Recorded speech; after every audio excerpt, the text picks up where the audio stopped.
बहुत वर्ष धरी ए पृथ्वी रे राज करि आसुथबा प्रजाति होउची मनीष। आज मनीष चंद्र को जाई फेरिलानी, हेले निज पृथ्वी को केमिति बंचाइबो ए विषय केबे चिंता करिछ? जनसंख्या एते बढ़ी गलेनी जे आज सब जगह रे माइन होउची, खणी होउची, फैक्ट्री होउची, केमिकल होउची, गाड़ी सब तैयारी होउची।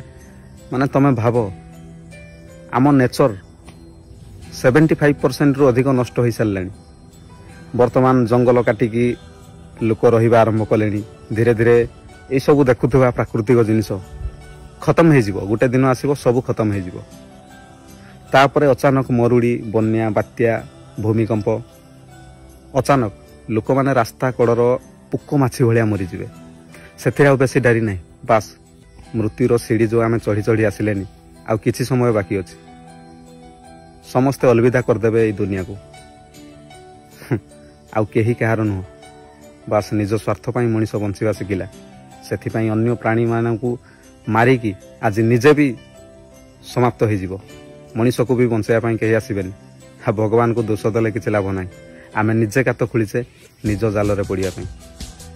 एते सब जिनिस पर भी आजिकल रो युवपीढ़ी सेलिब्रेट करिया पाई भल पांदी। बर्थडे सेलिब्रेट, मैरिज सेलिब्रेट, काली गाड़ी किनली सेलिब्रेट, सबुथिरे सेलिब्रेट।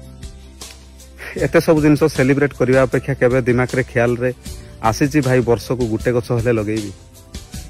एते जिनिस प्रकृति रो आमे नष्ट करि सारलेनी। वर्ष को गुटे गछ गुटे लोक जदि लगेबो ना, ता जीवन रो 50 वर्ष बंचिले भी काफी।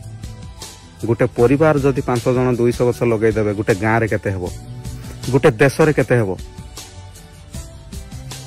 हेले ए सबु मनीष केबे चाहिबनी, काहे ना से निज काम रे एते व्यस्त जे प्रकृति संगे तार किछि दिया निया नाही बोली से भाबुची। एबे भी टाइम अछि सुधरिया पई। आमे किछि तो फेरई परिबानी, हेले किछि तो उपकार करी कि नेक्स्ट पीढ़ी पई जाई परिबा जे संसारटा एमती देखा जाए।